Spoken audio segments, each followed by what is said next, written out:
ഉന്നത വിദ്യാഭ്യാസ മന്ത്രി ഡോക്ടർ ആർ ബിന്ദുവിനെതിരെ രൂക്ഷ വിമർശനവുമായി സുപ്രഭാതം എഡിറ്റോറിയൽ. കീം പ്രവേശനത്തിന് വിദഗ്ധ സമിതി റിപ്പോർട്ട് ഉണ്ടായിട്ടും അതിൽ പറയാത്തത് നടപ്പിലാക്കി.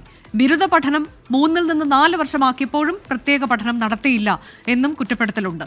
ഉന്നത വിദ്യാഭ്യാസം കുളം തോണ്ടിയ സ്ഥിതിയിലാണെന്നും എഡിറ്റോറിയൽ വിമർശിക്കുന്നു. മിഥില ബാലൻ വിശദാംശങ്ങളുമായി. മിഥില, രൂക്ഷ വിമർശനമാണല്ലോ, വിവരങ്ങൾ എന്താണ്? അനുജ, അതെ, രൂക്ഷ വിമർശനം തന്നെയാണ് ആർ ബിന്ദുവിനെതിരെ ഉള്ളത്. സുപ്രഭാതം എഡിറ്റോറിയലിലാണ് ഇത്തരത്തിലുള്ള ഒരു വിമർശനമുള്ളത്.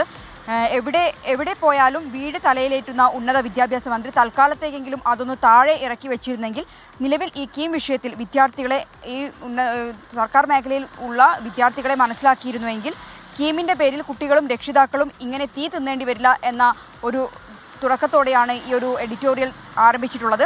വിദഗ്ധ സമിതി, ഈ കീം വിഷയത്തിൽ വിദഗ്ധ സമിതി റിപ്പോർട്ട് ഉണ്ടായിട്ടും അതിൽ പറഞ്ഞത് നടപ്പിലാക്കിയില്ല, മാത്രമല്ല പറയാത്തത് നടപ്പിലാക്കി എന്ന ഒരു വിമർശനം ഉന്നയിക്കുന്നു. ഉന്നത വിദ്യാഭ്യാസ മേഖല പൂർണ്ണമായും കുളം തോണ്ടിയ സ്ഥിതിയാണുള്ളത്. വൈസ് ചാൻസലർമാർ മുഴുവൻ സംഖ്യകളാണ്. മാത്രമല്ല ബിരുദ പഠനം 3 നിന്ന് 4 വർഷമാക്കിയപ്പോഴും കൃത്യമായ ഒരു പഠനം നടത്തിയില്ല. ഇത്തരത്തിൽ നോക്കുകയാണെങ്കിൽ കടുത്ത ഭാഷയിലുള്ള വിമർശനമാണ് ഉന്നത വിദ്യാഭ്യാസ മന്ത്രിക്ക് നേരെ ഉന്നയിച്ചിട്ടുള്ളത്. നിലവിൽ ഈ കീം വിവാദം ഒപ്പം തന്നെ ഉന്നത വിദ്യാഭ്യാസ മേഖല നേരിടുന്ന ആ പ്രശ്നങ്ങളിലെല്ലാമുള്ള വിമർശനമാണ് സുപ്രഭാതം എഡിറ്റോറിയലിലൂടെ ഉള്ളത്. അനൂജ, ഉന്നത വിദ്യാഭ്യാസ മന്ത്രിക്കാണ് രൂക്ഷ വിമർശനവുമായി സുപ്രഭാതം എഡിറ്റോറിയൽ.